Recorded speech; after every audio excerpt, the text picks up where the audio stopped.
September 11th, 2025. And if you're like me, you probably woke up this morning already carrying a little more weight than usual. 24 years ago, we watched the world change in a single morning. We all remember where we were. We remember the confusion and the sorrow, and we remember the unity. The feeling of being human first, of looking out for strangers, of coming together in a time when it would have been easier to shut down. But this year, the weight is a little heavier.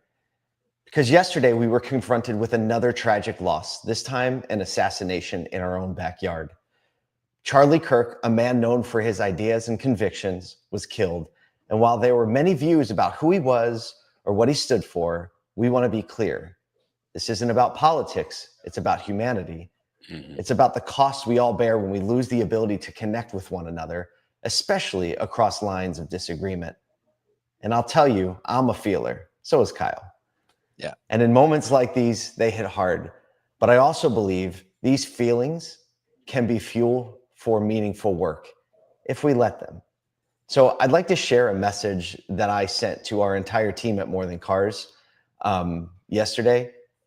And I hope it reiterates what we care about, what we believe in, and what we believe in for this industry and the part that we play in our society and in our culture.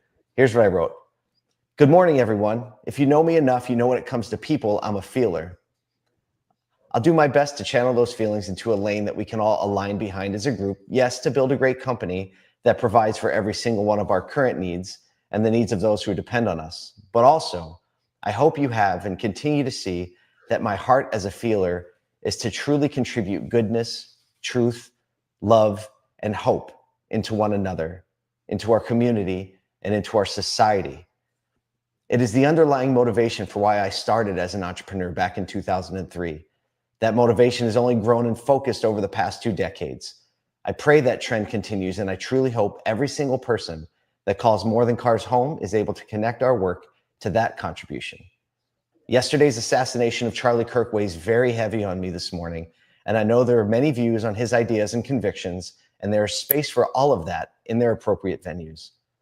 This morning, though, I'm compelled to remind us that the work we're doing, the More Than Cars mantra that we hold up, is truly meaningful, especially in moments like these. I believe that cultivating true connection between one person and another, especially between people who disagree on things, is one of the most potent antidotes to the separation, angst, and loneliness that people often feel. And that these types of connection bring us back to the core of our humanity. Yes, we run campaigns and events and create design, engaging content strategies. We analyze numbers, manage financial pressures and benefits, and dare I even say the word, Asana, if you know, you know. However, I truly believe that the sum of all these things is something much greater. It must be. When I consider the vast variety of personalities and views, even inside our own company, all of the hospitality, kindness, and care that is on display between one another on a daily basis, when I consider these things, I can truly say we're a living, breathing example of what I'd like to see more in our world. So as we go about our work today and in the future, I hope you can see a glimpse of what I see when I consider what we are investing into the world that is more than. And I hope it motivates you to contribute goodness, truth, hope, and love through, yes, the auto industry. I'm grateful for each and every one of you, and I'm committed to seeing us be more than together. So, yeah, we just felt like we need to start the show that way. I want to start with one. I want to thank you for leading our industry well in like taking these moments, taking these times where we need to slow down just a minute and consider humanity. It's important for me. It's important for our team. It's important for the entire industry. I think it's important for the world. Yesterday, it's so interesting because at breakfast yesterday, or lunch actually, at lunch yesterday, I was sitting down with a dealer and a couple other business people, and there was kind of this realization in the room that we were all going to fly on 9/11 today. And there was this just brief moment where we all just sat in that. And what was so cool was right after that, one of the dealers had done the best idea contest, and they got to share with the room how they were about to give away $100,000 to 16 classrooms across their city. And the pairing of this weighty moment, but understanding that like this industry also has this such unique ability to connect people across divide it's so important what we are doing.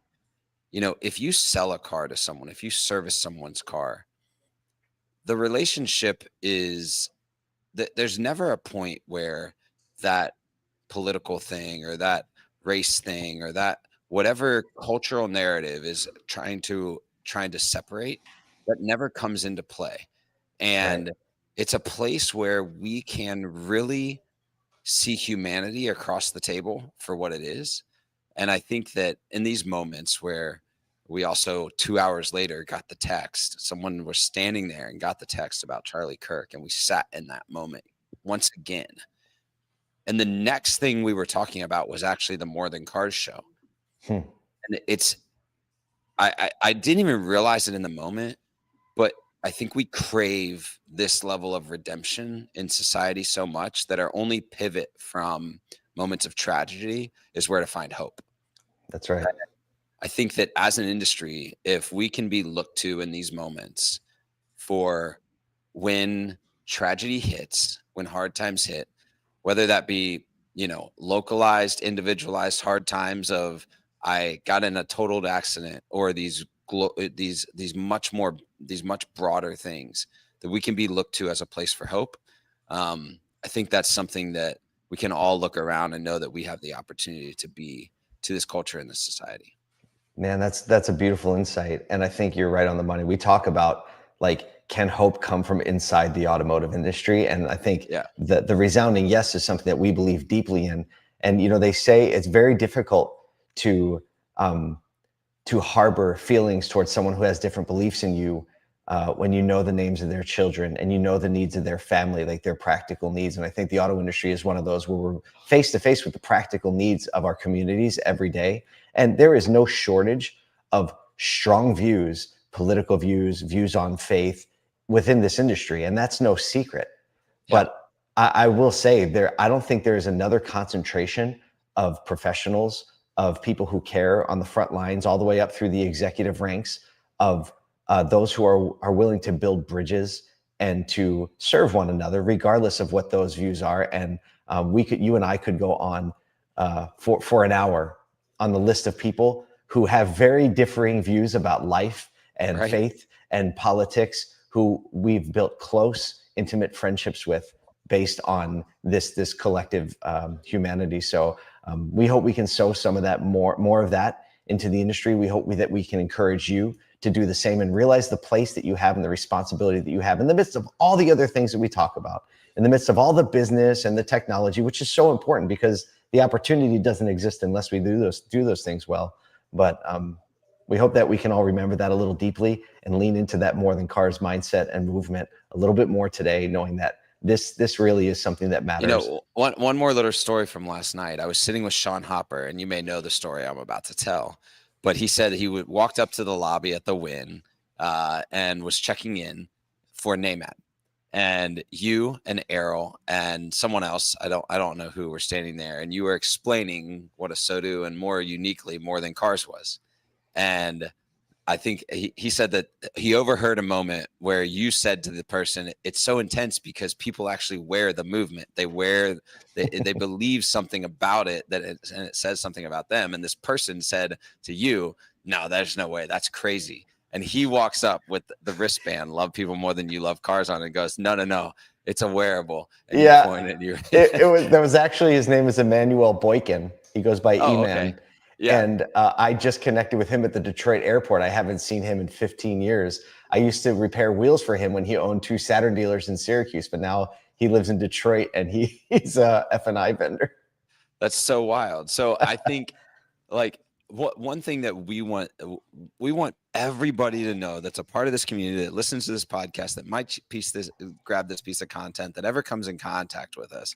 Yes, we believe in this deeply. And yes, it's a brand. It's a thing we put on our shirts. There's some coolness to it, but we hope that if it connects with you, you take some ownership in it. It's not just ours to hold. This is something that we want to give back to the industry. This mentality that says there's hope in the industry, and there's hope in the giving back and the connections and the way that we serve our customers and our employees. And there's hope in the statement, love people more than cars. And when Paul says more than blank, it's a statement that you can latch onto and you can grab hold of and proliferate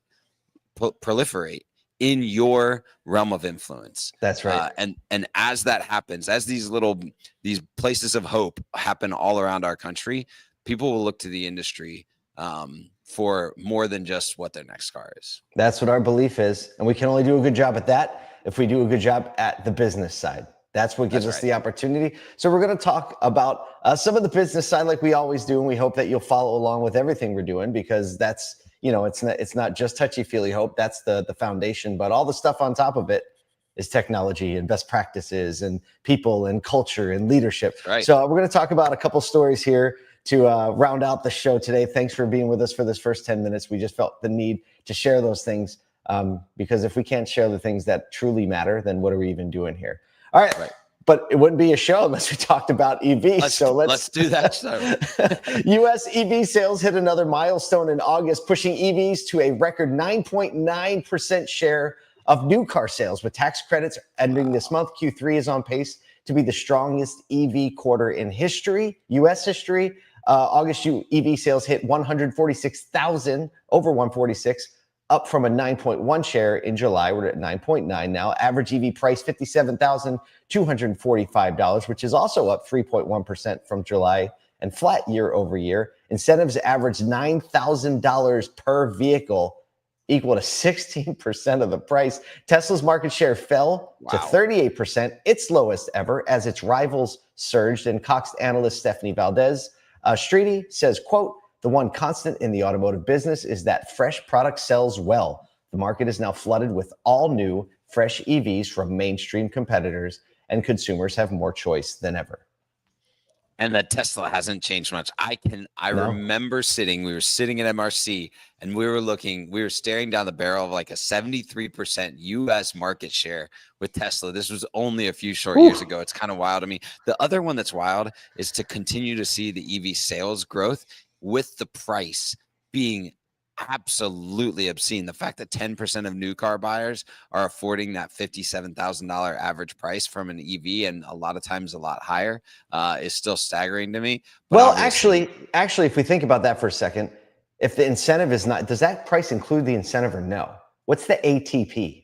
Oh, that's average transaction price. So yeah, it may actually be closer to the new It's car a little price, cheaper because the new car 50, price, they have that 47. cool little tracker on the Auto News homepage. And this morning, that's at like 49,000 something. So they're still a tad cheaper. Just a tad, so though. Interesting. It's not a lot cheaper. Yeah. But we're going to see all of those incentives go away. So we'll see. I mean, I think September is still going to be ripping really well for EVs. We'll see what happens as we get into October and whether the pace is able to keep up at any level of consistency. All right, going to do a segue, Nathan. Get it ready. Speaking of keeping up with pace.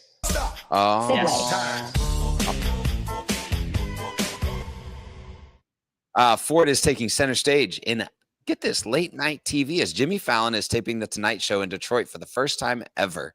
The Detroit Opera House, built in 1922, will host Fallon's one-night show on September 15th. That's going to be cool. It's coming up.